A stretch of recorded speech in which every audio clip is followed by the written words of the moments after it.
सवाल आएगा कि इस आम लोगों ने क्या गलती किया या फिर इन्होंने क्या किया कि इनका पैसा जब्त हो गया। और तो गाइज अभी आप देखेंगे तो सभी बैंकों ने मिल करके, जैसे कि चाहे वो गवर्नमेंट बैंक हो या फिर वो प्राइवेट बैंक हो, पीवीटी, चाहे वो गवर्नमेंट बैंक हो, प्राइवेट बैंक हो, सभी बैंकों ने मिल करके आरबीआई को 35 करोड़ रुपए दिया। तो गाइज आपके मन में सवाल आएगा कि आखिर ये बैंक, सभी बैंकों ने मिल करके आरबीआई को क्यों 35 करोड़ रुपए दिया। तो गाइज इसका आंसर आपको वीडियो में आगे मालूम चलेंगे। और दूसरा यहाँ पर आपके मन में सवाल आएगा कि आखिर ये 35 करोड़ रुपए किसका था। तो गाइज यहाँ पर आप देखिए, ये 35 करोड़ रुपए किसने, ये 35 करोड़ रुपए कौन दिया था? बैंक ने दिया था। तो गाइज ये बैंक के पास ये पैसा कहाँ से आया? तो बैंक के पैसा ये आया आम लोगों का। किसका? लोगों, जैसे कि हम लोग, आप लोग होते हैं, जो हम लोग बैंक में क्या करते हैं, सेविंग अकाउंट खुलवाते हैं, करेंट अकाउंट खुलवाते हैं, फिक्स डिपॉजिट कराते हैं। तो ऐसे में ये कौन कराता है? तो हम लोग आम लोग होते हैं। तो इन्हीं लोग का पैसा क्या किया कि बैंक ने जब्त किया और इस बैंक ने आगे आरबीआई को दे दिया। तो गाइज यहाँ पर आपके मन में सवाल आएगा कि इस आम लोगों ने क्या गलती किया या आखिर इन्होंने क्या किया कि इनका पैसा जब्त हो गया। और यही इस वीडियो में आपको बताने वाला है कि आखिर इसने क्या किया, ताकि आपको भविष्य में इस तरीके से प्रॉब्लम ना हो, आप जाने रहेंगे यहाँ पर, तो आपके साथ ऐसा नहीं होगा। तो चलिए शुरू करते हैं। तो गाइज यहाँ पर आपको मालूम होगा आरबीआई के एक रूल होता है, न्यू रूल के हिसाब से क्या है ना कि वार्षिक समीक्षा किया जा रहा है। क्या किया जा रहा है? वार्षिक। यहाँ पे क्या है ना कि हर वर्ष पर ये आपका क्या किया जाएगा? वार्षिक समीक्षा किया जाएगा कि आपने एक साल में अपने बैंक से, यानी कि आपका बैंक चाहे वो गवर्नमेंट में हो, प्राइवेट बैंक में हो, कोई सा भी बैंक हो, तो यहाँ पर क्या करेगी आरबीआई के न्यू रूल के हिसाब से क्या करेगी, यहाँ पे बैंक की वार्षिक समीक्षा करेगी कि आप कितने बार ट्रांजैक्शन किए हैं एक सालों में, कितना बार पैसे को लिए हैं, कितना बार लेन देन का या ट्रांजैक्शन का, एक मतलब की समीक्षा करेगी।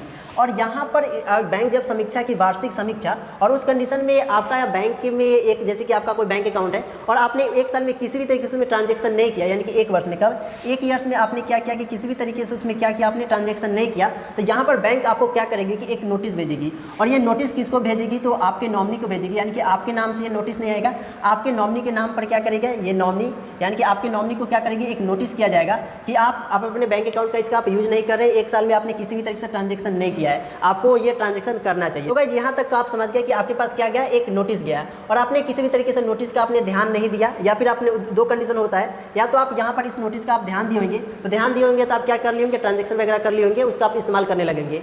लेकिन अगर आप इस नोटिस का ध्यान नहीं देंगे और आप अगले, जैसे कि यहाँ पर सबसे पहले एक साल काउंट करते हैं, जैसे कि आपने पहले साल में किसी भी तरीके से ट्रांजैक्शन नहीं किया, तो ये आपका एक साल हो गया, और एक साल में आपको नोटिस गया और आपने इस नोटिस पे ध्यान नहीं दिया, तो यहाँ पर बैंक और 2 साल इंतजार करेगी। और जब आपका 3 वर्षों तक किसी भी तरीके से यहाँ पर आपका बैंक से किसी भी तरीके से ट्रांजैक्शन नहीं होगा, तो आपको मालूम होगा कि आपके बैंक अकाउंट को क्या कर दिया जाता है, फ्रीज कर दिया जाता है। आपको ये बात मालूम होना चाहिए, आपके बैंक अकाउंट को क्या किया जाता है, फ्रीज कर दिया जाता है। फ्रीज कहने का अर्थ होता है कि आपका बैंक अकाउंट को क्लोज नहीं किया जाता है। फ्रीज कहने का अर्थ होता है कि आपको वो बैंक है, वो बैंक में क्या होगा कि पैसा आएगा लेकिन आप नहीं निकाल पाएंगे, और आपको निकालने के लिए, अगर आपको बाय द वे इस पैसे को निकालना है, आपके अपने बैंक से क्या करना है कि पैसे को निकालना है, तो उस कंडीशन में यहाँ पर आपको क्या करना होता है कि आपको फिर से एक नया केवाईसी करवाना होता है। जैसे कि ये तो फ्रीज हो गया, आपने ये 3 सालों तक किसी भी तरीके से ट्रांजैक्शन नहीं किया, तो क्या हुआ कि आपका बैंक अकाउंट फ्रीज हो गया। लेकिन अगर आप पैसे को निकालना चाहते हैं तो आपको फिर से न्यू, मतलब कि आधार कार्ड, पैन कार्ड के साथ आपको केवाईसी अपडेट करवाने पड़ेंगे, वहाँ पे फॉर्म भरना पड़ेगा। उसके बाद आपका बैंक अकाउंट चालू हो जाएगा और आप क्या कर लेंगे, ये फ्रीज से क्या होगा, आपका बैंक अकाउंट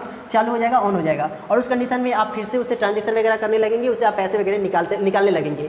लेकिन बाय द वे अगर हम मान चलते हैं कि यहाँ पर आपने 3 वर्षों के बाद भी आपने किसी भी तरीके से निर्णय नहीं लिया, आपने 3 वर्ष में किसी भी तरीके से ट्रांजैक्शन नहीं किया, और फिर आप अगले 7 वर्ष तक, यानी कि पूरे 10 वर्षों तक आपने अपने बैंक अकाउंट से किसी भी तरीके से आपने ट्रांजैक्शन नहीं किया, तो यहाँ पर बैंक ये मानकर चलती है, यानी कि देखिए आपने क्या किया कि 10 वर्षों तक आपने उसमें किसी भी तरीके से ट्रांजैक्शन नहीं किया, आपने उसमें पैसे को नहीं डाला, नहीं आपने निकाला, तो ऐसे में यहाँ पर इन पैसे, इस खाते को क्या करते हैं कि बैंक ये मानकर चलती है कि इसका कोई लेनदार नहीं है। बैंक क्या मान लेगी कि आपका 10 सालों तक आपने क्या किया, तो इसका कोई लेनदार नहीं है, इसका ये हो सकता है इसका कोई लेनदार नहीं है, या फिर इसका मृत्यु हो गया है, ऐसा बैंक मान लेती है कि आप इसका लेनदार, मतलब इसका कोई लेनदार नहीं है, ये पैसा इन्होंने क्या किया, अकाउंट तो खुलवा लिया, लेकिन 10 सालों तक आपने किसी भी तरीके से ट्रांजैक्शन नहीं किया, तो यहाँ पर बैंक क्या मान लिया, ये तो आप समझ गए कि इसका कोई लेनदार नहीं है, मृत्यु वगैरह हो गया। तो ऐसे में यही सारे पैसे को, जैसे कि पिछले 10 वर्षों में सभी बैंकों ने अपना समीक्षा किया और देखा जिनका भी पिछले 10 वर्षों से किसी भी तरीके से ट्रांजैक्शन नहीं किया, मतलब कि ट्रांजैक्शन नहीं था, तो यहाँ पर क्या किया, उनका ये पैसा क्या किया था कि यहाँ पे सभी बैंकों ने मिल करके इसका 35 करोड़ रुपए को जब्त कर लिया, यानी कि सभी बैंकों ने क्या किया, 35 करोड़ रुपए जब्त किया और आरबीआई को आगे दे दिया। क्योंकि आप देखेंगे तो सभी बैंक को कौन कंट्रोल करता है, आरबीआई करता है, तो ऐसे में क्या किया कि आरबीआई को उन्होंने 35 करोड़ रुपए दे दिए।